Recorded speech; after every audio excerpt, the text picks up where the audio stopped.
প্রথমেই বলি বন্ধুরা, আমার যদি কোনো ভুল ত্রুটি হয় তোমরা কিন্তু ক্ষমা করে দিও। তো আমি ভিডিও পোস্ট করার ভিডিও যখন তুলছিলাম বাবার মন্দির সামনেই পড়ে। তো বাবাকে তুলবো না, বাবাকে দর্শন করাবো না, তোমাদের কখনোই হতে পারে না। তো আমাদের বাবাকে আগে দর্শন করালাম, তারপরে আমাদের মুখ দেখবে, ঠিক আছে? তো যাই হোক, বাবাকে অঙ্গরাজ করানো হয়, খুব সুন্দর লাগে। তো আমরাও এদিকে সবাই সেজে গুজে রেডি হয়ে গেছি রাত্রে পুজো করার জন্য।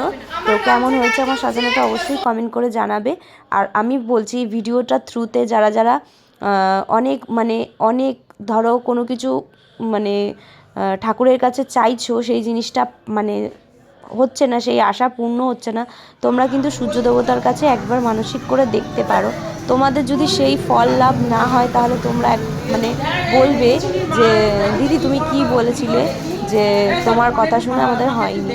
সত্যি বলছি, দাঁড়াও মন থেকে দেখাচ্ছি। কথাটা বলছি, বাবা এতটা পরিমাণে জাগ্রত না, বাবার কাছে কেউ কোনোদিনই চেয়ে ফিরত যায়নি আর যাবেও না। কঠিন কঠিন অনেক কঠিন কঠিন মানসিক এই বাবার কাছে করে সবাই। তো সেই মানসিকের পূর্ণ লাভ পূর্ণ পেয়েছে, সফলতা পেয়েছে, তাই এই বাবার কাছে অনেকেই মানসিক করে। তো যারা যারা ভিডিওটা দেখছো তারা তারা যদি মানসিক করতে চাও ঘরে বসেই মানসিক করতে পারো, মন থেকে বলছি।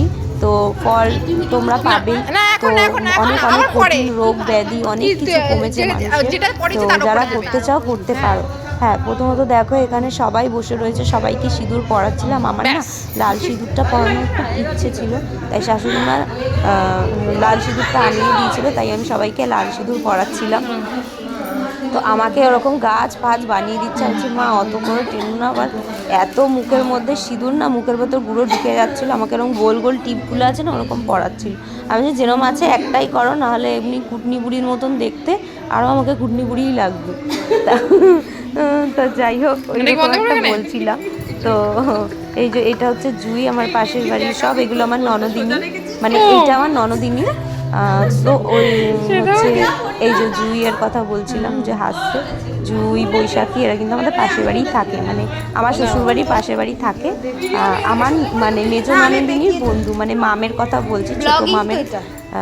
তার বন্ধু হ্যাঁ, এগুলো। এবার তো তো ভালো উঠবে, ওই রকম সোজা নিলে বাজে ওঠে। তো আমরা কিন্তু সবাই একসাথে যখন হই এরকমই আনন্দ করি। তো আমি না সত্যি বলছি, যারা যারা আমাকে চেনো তাদের কথা বলছি না, যারা যারা আমাকে চেনো না তাদের কথা বলছি, আমি কিন্তু খুব প্রচণ্ড পরিমাণে মিশুকে। আমার কিন্তু সবার সাথে মিশতে খুব ভালো লাগে।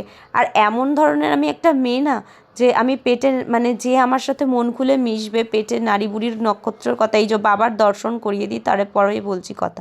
এই যে যে যেখানেই থাকো, জয় সূর্য দেবতার জয়, জয় সূর্য দেবতার জয়, জয় বাবার জয়, জয় বাবা। তো এই যে বাবাকে দর্শন করিয়ে দিলাম। তো আমরা প্রথমে বলেছিলাম তোমাদের যে আগের দিন বেদি গিয়ে করতে হয়। এই যে বেদিটা দেখছো, সূর্য ঠাকুরের আকারে বেদি করে ঘট বসানো হয়, এইখানেই আমরা প্রভু রূপে এখানে পুজো করি। আগে এই পুজোটা কিন্তু বাইরে হতো, ঘরে হতো না, ভেতরে হতো না। এখন যেহেতু মন্দিরে হচ্ছে আমরা বসতে পারছি, আগে কিন্তু একদম বসা যেত না। তো এখানে মন্দির যেহেতু ভগবানের স্থান, সেখানে আমরা বসতে পারি, অসুবিধা নেই। সেই জন্যই বললাম এই পুজোটা একটু কিন্তু কঠিন আছে। আর হ্যাঁ, একটু কিন্তু খরচা সাপেক্ষ আছে, একটু খরচা বেশি আছে এই পুজোতে। তো দেখো, একটা কথা বলি, মনস্কামনা যদি পূর্ণ হয় তাহলে খরচাটা কিন্তু সেরকম একটা ম্যাটার করে না। তো তোমাদের যেরকম ইচ্ছে সেরকমই বাবার কাছে দিতে পারো, তোমাদের যেইটুখানি মনে আশা, যেটুখানি বাসনা, যেটুখানি ক্ষমতা, যেটুখানি সামর্থ্য আছে সেটুখানি দিয়েই বাবাকে দিতে বলো। বাবা বলেনি আমাকে এত দিতে হবে অত দিতে হবে, কিন্তু যেটা নিয়ম, যদি নিয়ম অনুযায়ী করতে চাও তাহলে যেইটা একটু নিয়ম আছে সেটা তো দিতেই হয়। তো যাই হোক, ধুনুচি যার যার নামে একটা, প্রদীপ যার যার নামে একটা, যারা যারা উপোস করবে তারা তারা নেবে। আর নিয়ে 7 পাক ঘুরতে হবে, ঠিক আছে? 7 পাক বাবার ওইখান থেকে গোল করে ঘুরতে হবে। আগে যেমন সূর্য ওঠার আগে বাবাকে আমরা নমস্কার করে এসেছিলাম, এবার সূর্যোদয় হয়েছে, সূর্যোদয়ের সময় বাবাকে আমাদের প্রণাম করে আসতে হবে। সামনেই কিন্তু আমাদের ভোলে বাবা, বড় বাবার মন্দির, তো সেখানেও আমরা আগে গিয়ে দর্শন করে এসেছি। তো এই যে প্রদীপটা দেখিয়ে বাবাকে বরণ করতে হয়, মনস্কামনা পূর্ণ মনস্কামনা থাকলে করতে পারো। আর বাবার কাছ থেকে সত্যি বলছি, আমার চাওয়ার কিছু নেই, মানুষের চাওয়ার কোনো শেষ হয় না। বাবা যা আমার জন্য ভালো মানে আমার যেটা ভালো হবে ভগবান উপর থেকে দেখছে, যেটা করলে আমার ভালো হবে, আমার জীবনের জন্য ভালো হবে ভাবা সব সময় সবার, যে আমার বলে না, সবার সাথেই এই জিনিসটাই করে আসে, মানে যার যেটা করলে ভালো হবে। তো যাই হোক, আমার চাওয়ার কিছুই নেই, ভগবান যেন সবাইকে ভালো রাখে আর রাখুক। আর যারা যারা এই ভিডিওটা দেখছো তাদের সবার যেন ভালো হয়, আমি মন থেকে বলছি, তাদের সবার যেন ভালো হয়। তো যারা যারা চ্যানেলটা এখনও পর্যন্ত সাবস্ক্রাইব করোনি করে ফেলো। আর আমি আমার প্রথমত বলছি, আমার তো চ্যানেলটা ছিল না, আমার যেহেতু এখন চ্যানেলটা এক্সট্রা হয়েছে, আমি কিন্তু চ্যানেলের নামেও সব জায়গায় যেখানে যেখানে যাই, মানে এই চ্যানেলটা খোলার পরে পুজো দিই, যেখানে সেখানে চ্যানেলের নামেও পুজো দিই। যাই হোক, ভগবান মঙ্গল কামনা, ভগবানের আশীর্বাদ আর মানুষের আশীর্বাদের উপরে আর কিচ্ছু নেই পৃথিবীতে, কিচ্ছু নেই। তো জীবনে যতদিন বেঁচে থাকবো আর বেঁচে আছি ততদিন আমি কিচ্ছু না, সবার আশীর্বাদ অর্জন করতে চাই আর আশীর্বাদ কামাতে চাই। তোমরা দুহাত ভরে সবাই আমাকে, যারা যারা আমার বড় আছো আশীর্বাদ দিও, আর যারা যারা ছোট আছো সবাই আমাকে কিন্তু ভালোবাসা দিও প্রচুর পরিমাণে। আমি সত্যি মন থেকে বলছি, আমিও তোমাদের এরকমভাবে ভালোবাসা দেব। আর আমিও ভগবানের কাছে চাইবো, যারা যারা আমার ভিডিও দেখো, ভিডিও ফলো করো, আমাকে যারা যারা ভালোবাসো, সবার যেন ভালো হোক আর সবার যেন ভালো হয়। তো যাই হোক, আর কিছু বলার নেই। তো এরকমভাবে নিয়ম আছে, মানে অনেক নিয়মই আছে। তো ক্যামেরাবন্দি তো সব কিছুতে করা যায় না, বাবা নিয়ে রাত্রে তুলে দিয়েছিল ক্যামেরা, বাবা নিয়ে সকালবেলা অত ভোরে বাচ্চা মানুষ উঠতে পারিনি, তো রাত্রে মানে এই সন্ধ্যাবেলায় বাবা নিয়ে তুলে দিয়েছিল। তো যেটা বলছিলাম, আমার দিদা শাশুড়িও কিন্তু এই পুজোটা করতো, তো 1 বছর হলেও করছে না, ওনার খুব শরীরটা খারাপ, ওই জন্য করছে না, হলে আমার দিদা শাশুড়িও করে, মানে আমার শাশুড়ির মা। তো আমার শাশুড়িকে তোমরা অনেকেই চেনো, আমার পিছনে যিনি ঘুরছে ওটা কিন্তু আমার শাশুড়ি, আর আমার আগে যিনি আছে সেটা আমার দিদি শাশুড়ি। মানে যারা যারা জানো তাদের কথা বলছি না, যারা যারা জানো না তাদেরকে বলছি। আর পিছনে যারা আছে সবাই নিজেদের লোক, সবাই আমাদের কাকিমা, পাশের বাড়ির কাকিমা, সবাই আমাদের আত্মীয়, মানে এত ভালোবাসে না আমাকে বলার কথা না, সবাই কিন্তু আমাকে খুব ভালোবাসে। তো যাই হোক, আর বলার কিছু নেই, সবার আশীর্বাদ হচ্ছে, আশীর্বাদের ওপরে পৃথিবীতে আর কিচ্ছু নেই, সত্যি বলছি। তোমার যদি কোনো কিছু খারাপও থাকে না, সেই আশীর্বাদ এমনই একটা জিনিস, সেই খারাপ জিনিসটাও না আশীর্বাদের ওপর দিয়ে কেটে যায়। স্বয়ং ভগবান, মানুষ, সবার কাছ থেকে আর যাই করো না কেন প্রচুর পরিমাণে আশীর্বাদ অর্জন করে, এর ওপরে আর কিচ্ছু হতে পারে না, এর ওপরে আর কিচ্ছু নেই, সত্যি কথা বলছি, কিচ্ছু নেই।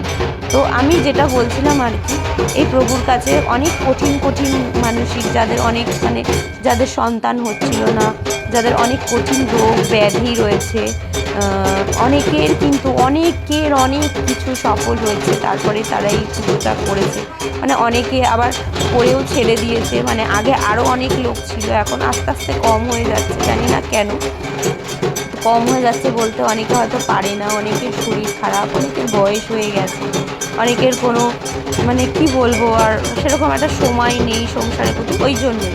এবার যারা যারা করতে চায় তারা তো অবশ্যই করবে, তারা তো সারা জীবন করবে আর সব সময় করবে। তো পরপর জেনারেশনরাই ধরে রাখবে, আমরা যেমন ধরছি, আমি, আমার ছেলের বউ, তার আবার ছেলের বউ, তারা এরকম পরপর ধরে রাখবে হয়তো। তো সত্যি কথা বলছি, যারা যারা মানসিক করতে চাও এই ভিডিওটার মাধ্যমে মানসিক করে ফেলো, আর যদি মানসিক পূর্ণ হয় আমাকে অবশ্যই কমেন্ট করে জানিও, তো আমি বলে দেবো। আর যেটা বলছিলাম, সরস্বতী পুজোর পরের দিন কিন্তু এই সূর্য পুজো হয়, সরস্বতী পুজোর সময়ই কিন্তু এই পুজোটা হয়। অবশ্যই কমেন্ট করে জানিও তোমাদের যদি কোনো মানে মানসিক থাকে, সেটা যদি পূর্ণ হয়, পুজো করতে মানে চাও সেরকম। আর যারা যারা আমাকে চেনো তারা তো সামনাসামনিই যোগাযোগ করতে পারো, কোনো ব্যাপার নেই। তো এই ভিডিওটা সবাইকে শেয়ার করে দিও, তো বাবার দর্শন সবাইকে করিয়ে দিও। আর যারা যারা সত্যি কথা বলছি এই ভিডিওটা দেখছো না, অনেক ভাগ্যবান। তো মন্দিরে সবাই না এই সময়টা না আসতে পারে না, এই আরতির সময়টা। তো ভগবান যেন সবার মঙ্গল করুক, সবার যেন ভালো হয়। তো এইদিকে দেখো, আমরা যখন ঢুকি না, এই প্রদীপ কিন্তু জ্বালানো অবস্থায় ঘরে ঢুকতে হয়, এরকম হাতে করে নিয়ে। আর যে মানে 5টা থালা আমরা সাজিয়ে দিয়েছিলাম, সেটা নিয়েও এটা আমার মেজো ননদিনী। এই হচ্ছে আমার এই যে দেখো, ননদিনী, হচ্ছে আমার বড় ওরা কিন্তু ননদিনী। আমাকে খুব ভালোবাসে। আমার মেজো তো ননদিনীকে বৌদি দেখিয়েছি বলতে তোমাদের আমরা সবাইকে। সব একসাথেই মানুষ হয়েছি, মানে ছোট থেকে বড় হয়েছি, ছোটবেলায় এই বাড়ির বউ হয়ে এসেছি। তো আমাদের ননদ মানে ননদের সাথে বৌদি আর ননদের থেকে বোনের সম্পর্কটা বেশি হয়েছে, মানে বন্ধুত্বের সম্পর্ক যেটা আমি বলতে চাই। তো আমার ননদিনীরা বলতে আমার জান, তো আমিও বলতে তারাও জান। তো তারা খুব আমাকে ভালোবাসে, আমিও তাদের খুব পরিমাণে ভালোবাসি। তার সংসারের চাপে না তারা এখন থাকতে পারে না, সময় কাটাতে পারে না, বাচ্চা হয়ে গেছে, তাদেরও একটা মানে সব কিছু সংসার আছে, আমি জানি সব সময় তো আর এখানে আসতে পারে না। আছে, তোমাদের বলেছিলাম আমি যাব না। এই যে আমার প্রসাদ, তো এটা সেবন করবো, এটা মানে। তো বাবার আর আমি শুয়ে রয়েছি, আবার অবস্থা খারাপ পুজো দিয়ে আসার পরে। চোখ মুখ দেখতেই পাচ্ছ, মানে গলা পুরো বসে গেছে। তো ঠাকুরের পুজো দেওয়ার সময় কিচ্ছু হয়নি, তোমরা দেখেছো গলা ফলার অবস্থা, কিচ্ছু হয়নি। তো ওর বাবা বিয়ে বাড়িতে রয়েছে, মানে ওকে খাইয়ে দিয়ে গেছে। তো এই রকম পুজোর জন্য আমি হাজার বিয়ে বাড়ি মিস করতে পারি। তো আমার কাছে পুজোটা আগে। তো পরিবারের ভালো, তো পরিবারকে ভালো রাখার জন্য তো আমাদের দরকার, মানে মেয়েরাই তো করবে বলো, একটা মেয়েই পারে পরিবারের সব কিছু ঠিকঠাক রাখতে। তো গুড নাইট। হ্যাঁ, সো সবাইকে গুড নাইট। তো আবার প্যারাসিটামল খেয়ে শুয়ে পড়বো। ভিডিওটা ভালো লাগলে লাইক কমেন্ট শেয়ার করবো, আর চ্যানেলটা সাবস্ক্রাইব করো অবশ্যই আমাদের সাথে। টাটা।